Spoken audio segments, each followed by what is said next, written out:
નમસ્કાર સરકારી કર્મચારી પેન્શનર મિત્રો, સ્વાગત છે તમારું આપણી આ યુટ્યુબ ચેનલમાં જેનું નામ છે ગુજરાતી જીકેની જમાવટ. તો 8મા પગાર પંચને લાગુ થવામાં હવે ફક્ત 100 દિવસ જેટલો સમયગાળો બાકી રહ્યો છે. ત્યારે 8મા પગાર પંચને લઈ અને department of personnel and trainings દ્વારા વિગતવાર અહેવાલ જે છે તે બહાર પાડવામાં આવ્યો છે. 8મા પગાર પંચના અત્યાર સુધીના સૌથી મોટા સમાચારમાં આપણે જાણીએ કે 8મા પગાર પંચના ડીઓપીટી દ્વારા જે વિગતવાર અહેવાલ બહાર પાડવામાં આવ્યો છે તેમાં કઈ કઈ બાબતોનો સમાવેશ થાય છે. કર્મચારી યુનિયન એટલે કે એનસીજીએસીએમ દ્વારા ટીઓઆરને લઈને શું જાહેરાત કરાઈ છે તેને લઈને વિડીયોમાં વિગતવાર ચર્ચા કરીએ. તો આજના વિડીયોમાં આપ અંત સુધી બન્યા રહો, જેથી કરીને અમારી ચેનલ પર મૂકવામાં આવતા આવા સરકારી કર્મચારી, પેન્શનર્સ, 8મા પગાર પંચ વગેરેના સમાચારો તમને સરળતાથી અમારા ચેનલ પરથી ઉપલબ્ધ થઈ જાય. તો 8મા પગાર પંચની રચના અને મંજૂરી જે છે તે 16 જાન્યુઆરી 2025ના રોજ કેન્દ્રીય કેબિનેટની મળેલી બેઠકમાં આપી દેવામાં આવી છે. ત્યારબાદ હાલમાં department of personnel and training DOPT અને એનસીજીએસીએમ વચ્ચે જે 8મા પગાર પંચના ટીઓઆર છે, ટર્મ્સ ઓફ રેફરન્સ, તેને લઈને ચર્ચા ચાલી રહી છે. જ્યારે 8મા પગાર પંચના અમલીકરણનો સમયગાળો 1 જાન્યુઆરી 2026 છે અને જેના માટે હવે ફક્ત 100 દિવસ બાકી છે. ત્યારે વિગતવાર અહેવાલ બહાર પાડવામાં આવ્યો છે.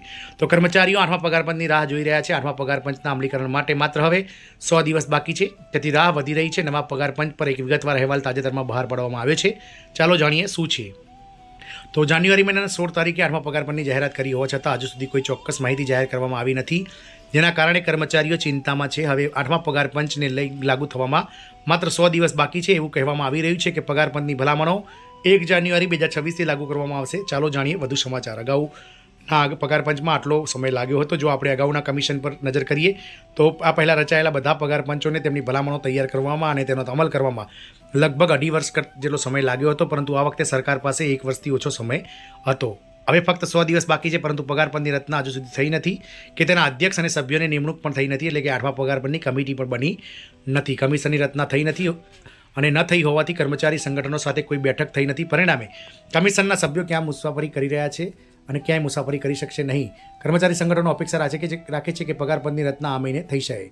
સ્ટાફ ભરતી પ્રક્રિયા શરૂ થઈ ગઈ છે. National mission for old pension scheme એટલે કે ઓલ્ડ પેન્શન સ્કીમ ઇન્ડિયાના ચેરમેને જણાવ્યું હતું કે સરકારે જણાવ્યું છે કે 8મા પગાર પંચ માટે જરૂરી સ્ટાફની ભરતીની પ્રક્રિયા શરૂ થઈ ગઈ છે, પરંતુ હજુ સુધી કમિશનના સભ્યોની નિમણૂક કરવામાં આવી નથી. પરિણામે એવું લાગે છે કે 8મા પગાર પંચની ભલામણોના અમલીકરણમાં વિલંબ થઈ શકે છે, કારણ કે સરકાર પાસે અગાઉના પગાર પંચોની તુલનામાં આ વખતે ખૂબ જ ઓછો સમય છે. સરકાર આ કામ કરી રહી છે. હવે આટલા ટૂંકા ગાળામાં કમિશનની રચના અને તેની ભલામણોનો અમલ અશક્ય લાગે છે. આવી સ્થિતિમાં સરકાર ફિટમેન્ટ ફેક્ટરને મૂળભૂત પગારથી બદલી શકે છે. 7મા પગાર પંચ દરમિયાન સરકાર દ્વારા વિકસિત પે મેટ્રિક્સનો ઉપયોગ કરી શકે છે, કારણ કે ફક્ત ડેટા બદલવાની સરકારને જરૂર પડશે. આટલું બધું ફિટમેન્ટ ફેક્ટર હોઈ શકે છે. એ નોંધવું જોઈએ કે પગાર મેટ્રિક ડોક્ટર એક્રોઇડ ફોર્મ્યુલાના આધારે નક્કી કરવામાં આવ્યો છે.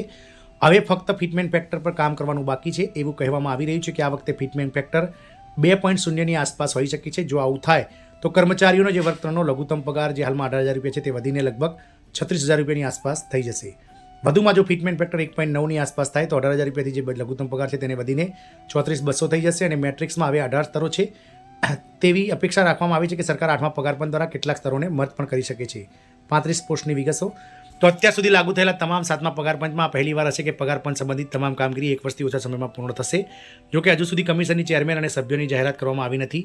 તમને જણાવી દઈએ કે નાણાં મંત્રાલયના ખર્ચ વિભાગે તાજેતરમાં જ 8મા પગાર પંચના કાર્ય માટે 35 જગ્યાઓની વિગતો જાહેર કરી છે. આ જગ્યાઓ ડેપ્યુટેશન દ્વારા ભરવાની પ્રક્રિયા શરૂ થઈ ગઈ છે.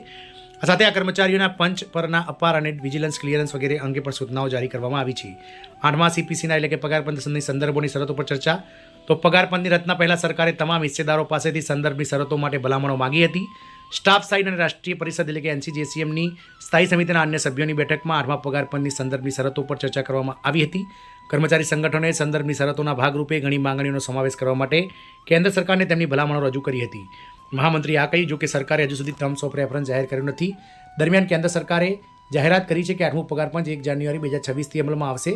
Central government employees and workers કોન્ફેડરેશનના જર્મન સેક્રેટરીના મતે પગાર ધોરણ દર વર્ષે નહીં, પરંતુ દર 5 વર્ષે સુધારવું જોઈએ. આ અહેવાલ કેટલા વર્ષમાં અમલમાં મુકાયો?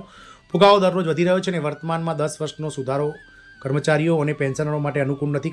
કમિશનના ચેરમેન અને સભ્યોની નિમણૂક ક્યારે થશે તે અંગે હજુ સુધી કોઈ ચોક્કસ શબ્દ નથી. આ જાહેરાત માટેની સંદર્ભ શરતો પણ હજુ અસ્પષ્ટ છે.